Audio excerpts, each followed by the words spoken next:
Hello everyone, कैसे आप लोग? आई होप आप अच्छे होंगे। Welcome to the amazing platform of physics Wallah. मेरा नाम है उमर। देखना शुरू कर चुके हैं एक प्यारी खूबसूरत सी कॉलेज रिव्यू की सीरीज, जहां पर मैं कॉलेजेस के बारे में बताता हूं कि भैया कौन सा कॉलेज ढंग का है, कहां पे एडमिशन लेने लायक है, कहां का प्लेसमेंट ठीक है, कैसा रिटर्न ऑफ इन्वेस्टमेंट है। जो आप ये 15-20 लाख रुपए अपने पिताश्री का देने जा रहे हो ना, उसका क्या रिटर्न मिलने वाला है भी है कि या नहीं मिलने वाला है। आपको वहां पे जाके कितनी मेहनत करनी पड़ेगी, वहां आपकी थोड़ी सी लाइफस्टाइल कैसी होने वाली है, हॉस्टल कैसा है, मेस कैसा है, सर्वाइव कर पाएंगे कि नहीं कर पाएंगे, ठीक ठाक जगह है या नहीं है, इसके बारे में भी जानना बहुत ज्यादा जरूरी होता है। बल्कि इक्वली इंपॉर्टेंट है। आप सेलेक्ट हुए उसके बाद आपका कॉलेज लाइफ आप अपने तरीके से सेलेक्ट करते हैं, क्योंकि आपका जो भी रैंक आना रहता है वो आ चुका होता है। अब उस रैंक पर बेस्ट कॉलेज कैसे पाएं, वो बहुत ज़रूरत की चीज़ें हैं। मतलब मेरे ही कई ऐसे स्टूडेंट हैं जो 4 साल बाद घूम करके जब मिलने आते हैं तब बताते हैं कि भाई उस समय ना मैंने गलत डिसीजन ले लिया था सर, मुझे ना इस कॉलेज जाना चाहिए था। मेरा वो दोस्त है, उसका देखो प्लेसमेंट अब लग गई। क्योंकि फील ना, एक्चुअली बच्चे को फील पता है कब आता है, जब प्लेसमेंट लगती है। उसके पहले वो सोचता है चिल लाइफ है क्या है। अक्सर लोग चिल लाइफ को ऐसा ले लेते हैं सोचते रहने को मूवी देखने से। अरे यही चिल लाइफ नहीं है, बाकी कुछ भी करने के लिए चाहिए कॉलेज में। ठीक है जी, चलें आगे बढ़ जाएं। तो अगर आपको लगता है कि कोई भी कॉलेज ऐसा है जिसके बारे में आप जानना चाहते हैं और बाकी बच्चों के लिए भी इम्पोर्टेंट है, तो निश्चित रूप से जरूर बताया करिए। अपने स्टेट में जाओ, जो भी आपका बेस्ट कॉलेज आपको नजर आता है उसके बारे में कमेंट करिएगा। मैं निश्चित रूप से कोशिश करूंगा बनाने की। निश्चित रूप से व्यक्ति एक है तो टाइम लगेगा, है ना। पढ़ाना भी होगा तो साथ में हमें ये डेटा भी निकालना होगा। उसके लिए हम रात में आपके लिए जग लेंगे थोड़ा, कोई बात नहीं, कोई दिक्कत की बात नहीं है। लेकिन कमेंट जरूर, कमेंट जरूरी है, क्योंकि वही बूस्टर है ना। अदरवाइज इससे कुछ हमें मिलेगा नहीं। एक ही चीज़ मिलने वाली है कि जो आप कमेंट में प्यार बरसाते हैं वही हमारे काम आता है, वही हमारा ऑक्सीजन बनता है। ठीक है जी, चलिए आज का हमारा जो डिस्कशन होने वाला है वो है महाराष्ट्र सीईटी पर 2023 का जो डेट आया है पीसीएम का, वो है भैया मई 2023, है ना। 9 तारीख को से लेकर के 13 तारीख के बीच में होगी। तो 9 मई टू 13 मई के बीच में आपका एग्जाम होने वाला है पीसीएम बच्चों के लिए। पीसीबी का अलग डेट है, ठीक है, इसी के बाद है शायद पीसीबी के बच्चों का, लेकिन फिलहाल हम पीसीएम पे बातचीत कर रहे हैं, तो ये डेट आप ख्याल रख सकते हैं। ठीक है जी, ओके, आगे बढ़ जाते हैं भैया। अब बात करते हैं टॉप 5 इंजीनियरिंग कॉलेज जो कि मिलते हैं एमएचटी सीईटी के थ्रू। जो पहला है वो है आईसीटी। अगर किसी को केमिकल इंजीनियरिंग से रिलेटेड या उससे जुड़े हुए ब्रांचेज जो होते हैं उनमें अगर आपको बीटेक करना है तो ये बेस्ट कॉलेज है आईसीटी। ठीक है, तो आईसीटी में एक्चुअली सिर्फ केमिकल टेक्नोलॉजी से रिलेटेड ही कोर्सेज पढ़ाए जाते हैं। ठीक है जी, यहाँ पे कोई सीएस नहीं है, कोई आईटी नहीं है, तो यहाँ पे सीएस आईटी नहीं है, ये बात ख्याल रखिएगा, ध्यान रखिएगा। इसकी जो NIRF रैंकिंग है इंजीनियरिंग में, ये बहुत ही शानदार है। 18th रैंक इसको मिलता है, लेकिन यहाँ पर सीएस और आईटी नहीं मिलेगा आपको। अगली चीज जो उसकी जान बोली जाती है एमएचटी सीईटी की, है ना, यही किंग है एमएचटी सीईटी एग्जामिनेशन के अंदर जो है इंजीनियरिंग माध्यम में। कौन है भैया? COEP, that is college of engineering Pune. बहुत ही जबरदस्त कॉलेज है, बहुत ही शानदार कॉलेज है।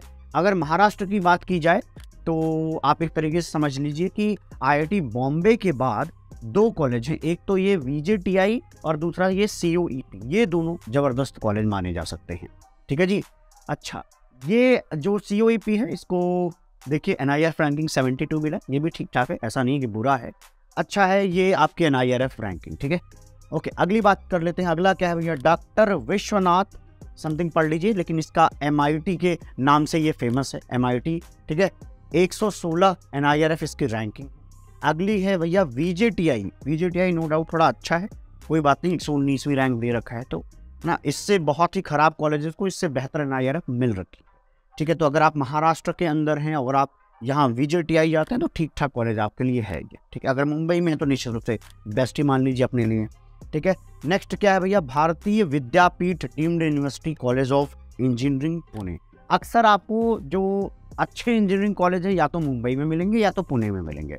ठीक है जी, क्योंकि पुणे में ज़्यादा एक्सपर्टीज होती है, कुछ बच्चे समझ पाएंगे इन चीज़ों को, जहाँ मेरा एक्सपर्टीज नहीं है। ठीक है, यहाँ पे क्या होगा? 131 इसकी रैंक है NIRF रैंकिंग। ठीक है, आगे बढ़ जाते हैं। अगली बात करनी है किस पे?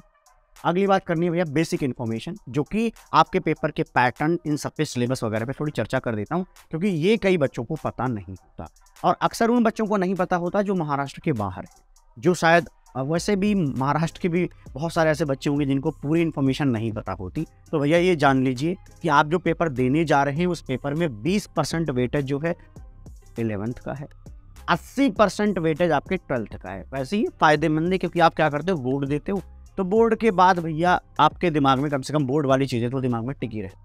और ऐसा भी नहीं कि बहुत हाई फाई लेवल का एग्जामिनेशन है, जेई एडवांस देना, नहीं, मेंस के समझ लीजिए कि थोड़ा सा नीचे का ही लेवल होगा। अगर मैं केमिस्ट्री की बात करूं तो जो सबसे सस्ता मेंस आया होगा, सबसे आसान मेंस आया होगा, वो निश्चित रूप से ऐसा सा पेपर यहाँ पे देखने को मिलता है।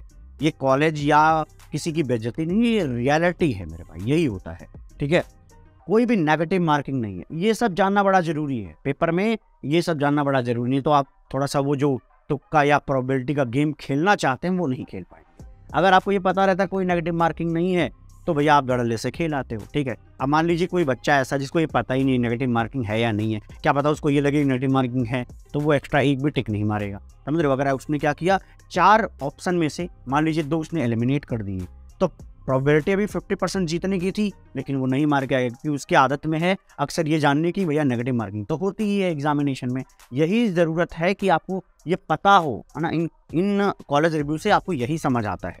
आइए अगली बात करते हैं, डिफिकल्टी लेवल क्या है, लेस देन जेईई मेंस मिल जाएगा। अगर मैं केमिस्ट्री की बात करूं तो नीट या उसके आसपास का आपको पेपर दिखेगा। अगली बात क्या है कि बेस्ड ऑन द सिलेबस, अच्छा यहाँ पे कौन सा सिलेबस लेंगे, सीबीएसई का लेंगे, एग्जैक्टली नहीं, किसका लेंगे भैया, महाराष्ट्र का जो अपना बोर्ड है उसका बोलेंगे। लेकिन मैं बताऊं बहुत बड़ा अंतर नहीं है, सही से देखोगे तो। बस एक काम तुम सर्च मार सकते हो कि 11th का एक बार सिलेबस देख लीजिएगा, उसमें कई बार उन्होंने क्या किया, 12th के जो सीबीएसई के टॉपिक होते हैं, 1-2 टॉपिक उन्होंने 11th में शिफ्ट कर रखा है, बस, ज़्यादा नहीं कि बहुत ज़्यादा। सरफेस केमिस्ट्री शायद इधर उधर शिफ्ट है ना, तो ये आप देख सकते हो एक बार सिलेबस को। 11th वाला देख लेना, 12th तो करीब करीब बराबर ही सिलेबस दिखता है। आइए देखते हैं आगे की तरफ। क्या भैया, एग्जाम पैटर्न, फीस स्ट्रक्चर पे आते हैं। एग्जाम पैटर्न कैसा है भैया, 3 पेपर आएंगे। सर बायोलॉजी भी आएगा पेपर में, अरे आएगा, तुम्हें करना नहीं है, ठीक है जी। यहाँ पे होता क्या है, पेपर ऐसे 3 आते हैं, 1, 2 एंड 3, ठीक। जो आपके पीसीएम के बच्चे हैं वो क्या करते हैं, मैथ करेंगे, केमिस्ट्री करेंगे, फिजिक्स करेंगे, वो बायोलॉजी छोड़ देंगे। उनके लिए 3 घंटे रहेंगे तो वो ये दोनों अटेम्प्ट करके अपना कार्यक्रम निपटाएं, ठीक है जी। यहाँ पर देखिए भैया, सुनिएगा ध्यान से। एक जो आपका मैथ है, मैथ को देखो भाई, मैथ में जो क्वेश्चन है वो कितने हैं, 50, लेकिन पर मार्क्स जो क्वेश्चन है वो 2 है। तो मतलब कि जो मैथमेटिक्स है उसका थोड़ा वेटेज ज़्यादा है भैया, 100 नंबर का यही आ जाता है। बाकी फिजिक्स एंड केमिस्ट्री का दोनों का मिला करके जो 50-50 है उसके सिर्फ 1 नंबर से मल्टीप्लाई होने वाला है, ठीक है जी। तो ये भी 100 मार्क्स का है, ये भी 100 मार्क्स का है, मतलब कि आपका एमएचटी सीईटी जो है वो टोटल 200 मार्क्स का होता है। अगर आप पीसीएम के बच्चे हो, अगर आप पीसीबी के बच्चे हो तो निश्चित रूप से आपको ये देना होगा, 2 और 3 ये मिला करके आपको पेपर देना होगा। 11th में देखिए 10-10 क्वेश्चन आते हैं, और इधर देखिए 12th में यहाँ पे 40-40 क्वेश्चन आते हैं। क्लियर मामला, ओके। और यहाँ पे बायोलॉजी में आपका जूलॉजी बॉटनी दोनों है, इसलिए यहाँ पे 20 लिखा हुआ है, 10 जूलॉजी के 10 बॉटनी के, यहाँ पर इस तरीके से आते हैं। क्लियर है मामला, ओके। आगे बढ़ जाते हैं। अच्छा, फीस स्ट्रक्चर की बातचीत कर लेते हैं। देखो फीस बहुत वैरी करता है, तो मैंने सिर्फ अभी टॉप कॉलेजेस के लिख दिए हैं, ठीक है। अगर आप आईसीटी जाते हो तो करीब 90,000 रुपये पर ईयर लगता है। सीओईपी जाते हो तो क्या है, 90,000 रुपये के आसपास ये भी है, ठीक है। एग्जैक्ट अमाउंट का क्या करोगे यार, ना तो 500 रुपये के कम या ज़्यादा होने से तुम रुकने वाले हो, यही सच्चाई है। अरे कॉलेज मिल जाता, बच्चा इसी में पागल है, उसको 500 फिर 1000 का अंतर नहीं आता। वहाँ कोई पीडब्ल्यू का कोर्स थोड़ी खरीद रहे हो कि वेट कर रहे हो कि नहीं थोड़ा और सस्ता हो जाए तब खरीदूंगा। वैसे ही पीडब्ल्यू ने इतना ज़्यादा सस्ता कर रखा है, सस्ता कहना शब्द थोड़ा ठीक नहीं है, मैं बोलूँगा कि अफोर्डेबल कर रखा है, जो आप अफोर्ड कर सकते हैं। बट हाँ, बेस्ट क्वालिटी कंटेंट देने की हमारी भरपूर कोशिश है, वो शायद हम कर भी पा रहे हैं, इसलिए आप और हमारे बीच में थोड़ा प्यार भी ठीक ठाक बना रहता है। आइए अगला देखते हैं। वीजीटीआई की अगर मैं बात करूं तो जो वीजीटीआई कॉलेज है वहाँ पे 85,000 रुपये लगते हैं, तो करीब देखिए 90,000 रुपये का ब्रैकेट यहाँ पे देखने को मिल जाता है इन तीनों में। और तीनों क्या है, बेस्ट कॉलेज। मैंने शुरू में ही बताया था कि यही 3 आपके सबसे बढ़िया वाले कॉलेजेस हैं। इसके बाद है MIT वर्ल्ड फीस का, यहाँ पर भैया देख लो फीस लगती है ज़्यादा, 2.5 लाख रुपये से 3 लाख रुपये पर एनम लगती है, जिसका मतलब समझ में आ रहा है कहीं ना कहीं ये प्राइवेट कॉलेज है। ज़्यादा फीस, प्राइवेट कॉलेज, बैंक क्या कराएगा, लोन लुटवाएगा तुमसे, कुल मिला के बात, ठीक है जी। आप अगली देख लीजिए, यहाँ पर जनरल के बच्चों के लिए ये फीस है। अच्छा, एक जनरल फीस, जनरल के बच्चों को इतनी फीस देनी है वो तो एक बात है, इस रेंज में वैरी करता रहेगा।